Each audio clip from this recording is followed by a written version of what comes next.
নমস্কার। শ্রীরামকৃষ্ণের জগতে আপনাদের সবাইকে স্বাগত। স্বামী বিবেকানন্দ খুব সুন্দর সুন্দর গল্পের মাধ্যমে শ্রোতাদেরকে বিভিন্নভাবে উপদেশ দিতেন। এই রকম একটি খুব মজার গল্প আমি আজকে আপনাদেরকে পাঠ করে শোনাচ্ছি। গল্পের নাম কুকুরের লেজ। খুব গরিব একটি লোক কী করে দিন কাটবে ভেবে কুল পায় না। সে গ্রামে খুব নামকরা এক সাধু এলেন।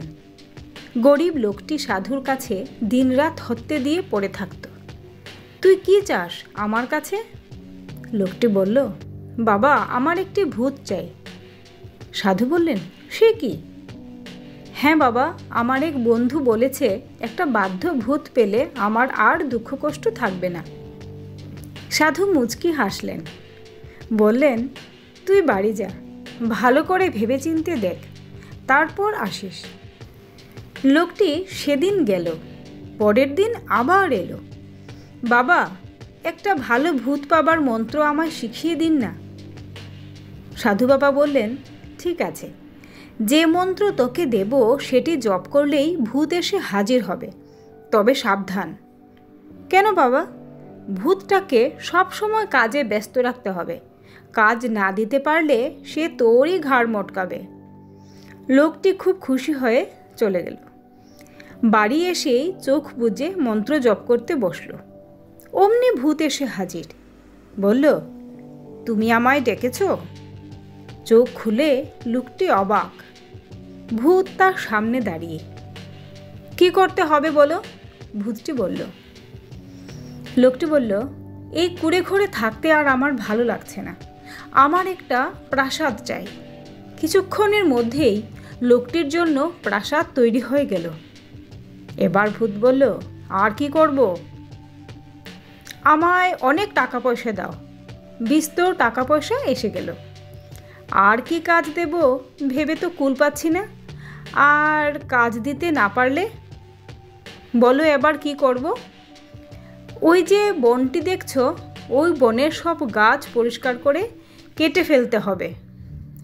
লোকটি ভাবল, যাক, বনের গাছ কাটতে নিশ্চয়ই অনেক সময় লাগবে। আমি ততক্ষণ অন্য কাজের কথা ভেবে ঠিক করতে পারবো।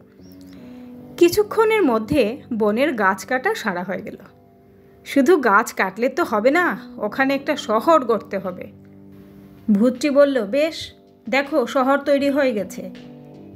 লোকটি এবার বিপদে পড়ল। আর কি কাজ দেওয়া যায়? ভূতটি বলল, তাড়াতাড়ি কাজ দাও, নয়তো তোমার প্রাণ যাবে। লোকটি বলল, বলছি, একটু দাঁড়াও। এবারে লোকটি ভয় পেয়ে ছুটে গিয়ে সাধুর পায়ে লুটিয়ে পড়ল। আমায় বাঁচান বাবা, ভূতকে যে আর কাজ দিতে পারছি না। সাধু বাবা বললেন, তখন বলেছিলাম না, আমি আর কিছুই চাই না, ভূতের হাত থেকে রক্ষা করুন আমায়। সাধু লোকটির প্রতি সদয় হলেন। বললেন, শোনো, একটা কুকুরছানা জোগাড় করো। তারপর ভূতকে কুকুরছানার লেজটি সোজা করে দিতে বলো। লোকটি বলল, ঠিক আছে বাবা। লোকটি কিছুক্ষণ পর বাড়ি এসে ভূতকে বলল, এই যে এই কুকুরছানাটির লেজ সোজা করে দাও। ভূত লেজ সোজা করার কাজে লেগে গেল। দিনের পর দিন যায়, সে কুকুরের লেজ আর সোজা করতে পারে না। ভূত নিজেই আবার ভয় পেয়ে গেল। বলল, দেখো ভাই, এটা আমার অসাধ্য, তুমি আমায় ছেড়ে দাও, আমি তোমার কোনো ক্ষতি করব না। লোকটি মনে মনে এবারে ভীষণ খুশি হয়ে গেল।